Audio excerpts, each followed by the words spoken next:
चोट लगे तुझको तो दर्द मुझे होता है, आंख तेरी छलके तो दिल ये मेरा रोता है, भाई भाई में अक्सर ये होता है, होता है, ये होता है। चोट लगे तुझको तो दर्द मुझे होता है, चोट लगे तुझको तो दर्द मुझे होता है, आंख तेरी छलके तो दिल ये मेरा रोता है, भाई भाई में अक्सर ये होता है, होता है, ये होता है। नमस्कार मित्रों, अलंकारों की श्रृंखला में आज हम पढ़ेंगे असंगति अलंकार। तो दोस्तों ये उदाहरण मैंने दिया है फिल्मी गाना गाकर, तो ये भी असंगति अलंकार का उदाहरण है। चोट किसी और को लग रही है, चोट लगे तुझको दर्द मुझे होता है, यानी चोट लग रही है दूसरे भाई को और दर्द हो रहा है दूसरे भाई को, तो यहाँ असंगति अलंकार है, क्योंकि जिसको चोट लगती है उसको ही दर्द होना चाहिए, ठीक है ना। तो यहाँ असंगति अलंकार है, तो इसको विस्तार से पढ़ते हैं किस तरीके से होता है। चलिए शुरू करते हैं। पहले परिभाषा देख लेते हैं। जहां कार्य कारण के बीच देश काल का व्यवधान। देश काल समझा देता हूं क्या होता है कि देश का अर्थ होता है स्थान और काल का अर्थ होता है समय, कि समय दूसरा हो, काल दूसरा हो, स्थान दूसरा हो, यानी कार्य कोलकाता में हो रहा है और उसका कारण दिल्ली में मौजूद है, तो असंगति हो जाती है, वहां पर संगति नहीं बैठती और समय का भी कुछ फर्क आ जाता है, अंतर आ जाता है, और कार्य कहीं और कारण कहीं और होता है, वहां असंगति अलंकार होता है। तो इसमें जहां कार्य कारण में संगति में विरोध सा भी दिखता है, विरोध अब दिख गया ना आपको कि भाई चोट तो भाई को पड़ी थी, बड़े भाई को, छोटे भाई को कैसे लगी, छोटे भाई को चोट लगी, बड़े भाई को कैसे लगी, तो विरोध सा जान पड़ता है, ठीक है। लेकिन ऐसा हम कई फिल्मों में देखते हैं। मेरे विचार से हेलो ब्रदर फिल्म थी, उसमें एक भाई को पीटा जाता है, दूसरे भाई को दर्द होता है। ऐसी फिल्म मैंने देखी थी काफी साल पहले, या ध्यान नहीं है, कोई दूसरा नाम हो सकता है, लेकिन ऐसा था कि एक को पीटते तो दूसरे को दर्द होता है। चलिए उदाहरण के द्वारा समझते हैं, कुछ साहित्यिक उदाहरण भी लेते हैं काव्य से। हृदय घाव मोरे पीर रघुवीर, यहां लक्ष्मण जी का कथन है, लक्ष्मण जी से कहलाया गया है कि लक्ष्मण जी कहते हैं कि मेरे हृदय में घाव है, लेकिन पीड़ा किसको हो रही है, रघुवीर अर्थात श्री राम को पीड़ा हो रही है। तो यहाँ असंगति है कि जिसके हृदय में घाव है उसकी ही पीड़ा होनी चाहिए, लेकिन यहाँ पीड़ा कहां बताई है, श्री राम को पीड़ा होती हुई बताई है, तो यहाँ असंगति अलंकार आप आसानी से समझ गए। आगे चलते हैं। कृष्ण पैदा हुए मथुरा के कारागार में, कृष्ण पैदा हुए मथुरा के कारागार में, आनंद बना गया किंतु नंद धाम में। श्री कृष्ण जी पैदा हुए थे, मथुरा की जेल में पैदा हुए थे, श्री कृष्ण जन्मभूमि है मथुरा में, तो वहां पैदा हुए थे, लेकिन जो आनंदोत्सव मनाया गया था वो नंद धाम में मनाया गया। तो यहाँ असंगति लगती है कि ये कैसे है भाई, पैदा तो वहां हुए तो वहीं आनंद उत्सव होना चाहिए ना। लेकिन आप सब लोग जानते हैं कि श्री कृष्ण जी जेल में पैदा हुए थे, कंस के डर से फिर रातों रात उनको नंद धाम लाया गया था, तो उत्सव, तो ये विरोध सा जान पड़ता है, विरोध है नहीं, विरोध सा जान पड़ता है, संगति नहीं बैठती, भाई मथुरा में पैदा हुए तो नंदधाम में कैसे मनाया गया, तो ये विरोध सा जान पड़ता है, देश काल का व्यवधान है, ठीक है। आगे दूसरा और उदाहरण देखते हैं, ये आप देख चुके हैं, सुन चुके हैं।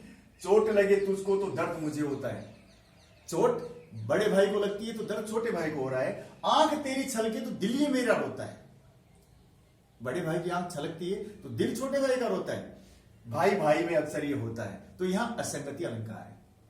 दूसरा रोए तो दर्द दूसरे भाई को होता है, चोट बड़े भाई को लगे छोटे भाई को दर्द होता है, बड़े भाई को आराम मिले तो छोटे भाई को चैन मिलता है। एक ऐसा भी एक मुखड़ा है, अंतरा है उसमें, ये तो मुखड़ा है, अंतरा उसमें ऐसा भी है कि तू जब चैन से सोता तो चैन मुझे आता है, भाई भाई में अक्सर ये होता है।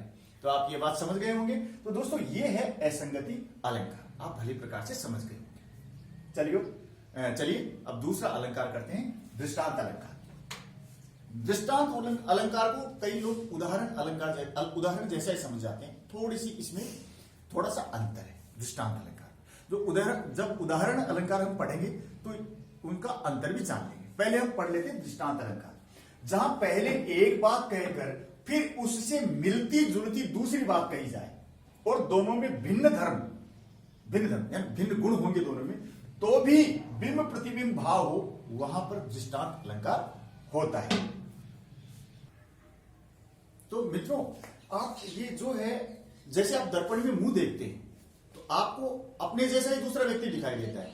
तो यहां भी जब उदाहरण दिया, दृष्टांत अलंकार में जब दूसरा दृष्टांत दिया जाता है, उदाहरण नहीं कहूंगा, दूसरा दृष्टांत दिया जाता है, उदाहरण जैसा ही होता है, तो उसमें बिंब प्रतिबिंब भाव होता है। कैसे कि जैसे एक लाइन होगी, एक पंक्ति, कन कन जोड़े मन जुड़े खावत निबरे सोई, तो दूसरी पंक्ति वैसे ही प्रतिबिंब की होगी, भावों का प्रतिबिंब होगा। जैसे आपका चेहरा दर्पण में वैसा ही दिखाई देता है, अक्स वैसा ही दिखाई देता है, वैसे ही भावों का प्रतिबिंब, बिंब का प्रतिबिंब दूसरी पंक्ति में दिखाई देगा। जैसे कि कन कन जोड़े मन जुड़े खावत निबरे सोई, मिलता जुलता। अब इससे बात होगी कि व्यक्ति कण कण जोड़ता है तो मनो जुड़ जाता है, यानी 40 किलो, मन का मतलब 40 किलो जुड़ जाता है।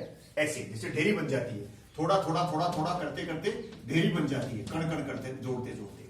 और खावत निबरे सोई, और खाते खाते सारा खत्म भी हो जाता है। भाई ये घर बैठे बैठे खाएंगे तो पहाड़ का भी अंत आ जाता है, ठीक है ना। ये तो 40 किलो ही तो था, मनो जुड़ जाता है, और खाते खाते अगर आप और नहीं कमाएंगे तो वो खत्म भी हो जाता है। अब ऐसा ही प्रतिबिंब भाव देखिए, वैसा का वैसा ये बात कही गई है एक। अब दृष्टांत दिया गया कैसे कि बूंद बूंद ते घट भरे। अब ये देखिए, मैंने यहां भी एक छोटा सा लिखा था बिंब प्रतिबिंब भाव बताने के लिए, यहां कि ये बूंद बूंद करके घड़ा भर गया है और बूंद बूंद करके रीता भी हो गया। अब यहां देखिए, मैंने और ढंग से बता दिया है, पानी भी बचाना चाहिए। देखिए बूंद बूंद करके कितना पानी व्यर्थ में बह जाता है। तो ये देखिए, नल के द्वारा पानी चल रहा है, टोंटी बंद है, लेकिन ये बूंद बूंद करके भी घड़ा भर गया है, ये प्रतिबिंब भाव है। और ये दूसरा घड़ा देखिए, यहां बूंद बूंद करके निकल रहा है, तो ये देखिए ये खाली भी हो गया है। तो बूंद बूंद करके घड़ा भर भी सकता है और बूंद बूंद करके घड़ा रिक्त हो भी सकता है। अब आप कहेंगे बिंब प्रतिबिंब भाव कहां, तो यहां है कि देखिए, यहां दोनों में लाइन खींच लीजिए, दोनों में कण कण जोड़े मन जुड़े, कण कण जोड़ने से मनो जुड़ जाता है, ढेरी लग जाती है, मनो ढेरी लग जाती है। और बूंद बूंद से घट भरे, बूंद बूंद करके घड़ा भर जाता है। हो गया बिंब प्रतिबिंब भाव। अब अगली में लीजिए, खावत निबरे सोई, खाते खाते तो सारा ही खत्म हो जाता है, ये तो खत्म हो गया। और यहां क्या है, टपकत रीतो हो, तो यहां देखिए बिंब प्रतिबिंब, टपकते टपकते ये रिक्त हो गया, ये खाली हो गया। समझ गए, दोनों बिंब प्रतिबिंब भाव हो गया। यहाँ ये टपकते टपकते यहाँ ये भर भी गया है, ये बूंद बूंद से भर भी गया है, और टपकते टपकते खाली भी हो गया है। ये कण कण जोड़ने से मनो जुड़ भी गया है, और ये खाते खाते थोड़ा थोड़ा खाते खाते खत्म भी हो गया। तो बिंब प्रतिबिंब भाव क्या हुआ, कण कण जोड़ने से मन जुड़ता है, बूंद बूंद से घड़ा बनता है, खाने से सारा खत्म हो जाता है, टपकने से सारा बूंद बूंद पानी भी, घड़ा भी रिक्त हो जाता है। समझ गए होंगे आप। अगला उदाहरण लेता हूं, और भी अगर कोई दिक्कत है तो। मूर्ख के सिखलावते ज्ञान गांठ को जाए, कोयला होए ने उजला सो मन साबुन लाए। कि मूर्ख व्यक्ति को ज्ञान देने से, उसको कुछ सिखाने से क्या हो जाता है, ज्ञान गांठ को जाए। आपके जो ज्ञान संग्रहित किया हुआ, आपने सीखा हुआ है, वो भी चला जाता है। आपकी गांठ में जो ज्ञान है, यानी आपने कुछ सीख रखा है, वो भी चला जाता है। किस प्रकार से, यानी व्यर्थ में चला जाता है। कैसे, कोयला होए न उजला सोमन साबुन लाए। ये बिंब प्रतिबिंब भाव देखिए कि आप कोयले को उज्जवल करना चाहेंगे, उसको धो के कोयला कालापन हटाना चाहेंगे, तो आप 100 मन साबुन, सैकड़ों मन साबुन लेके आ जाओ, कोई फर्क नहीं पड़ेगा। ऐसे ही मूर्ख व्यक्ति को आप कितना भी सिखा लो, कुछ नहीं सीख पाएगा। अब देख लो बिंब प्रतिबिंब भाव कैसे, मूर्ख के सिखलाने से कोयला होए न उजला, कि मूर्ख को सिखलाओगे और कोयले को आप उज्जवल बनाना चाहोगे, एक ही बात होगी। अब ज्ञान गांठ को जाए, आप कितना भी अब आपका ज्ञान है तो व्यर्थ चला जाएगा। ऐसे ही 100 मन साबुन लाओगे, वो भी व्यर्थ चला जाएगा। बिंब प्रतिबिंब भाव हो गया। अब मैं दोबारा बताता हूं एक बार इसका। मूर्ख व्यक्ति को सिखलाने से आपका ज्ञान व्यर्थ में ही चला जाता है, कोई उसका अर्थ नहीं निकलता है। किस प्रकार, जिस प्रकार कोयला होता है वो कभी भी उज्जवल नहीं हो सकता, चाहे आप 100 मन साबुन का प्रयोग करें। दोस्तों, ये आज हमने असंगति अलंकार और दृष्टांत अलंकार पढ़ लिए हैं।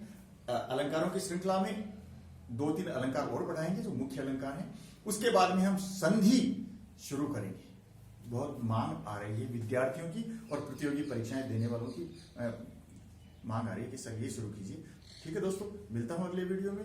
अगर आपको अच्छा लगा हो तो इसके लाइक कीजिएगा और नए हैं तो चैनल को सब्सक्राइब कर लीजिएगा और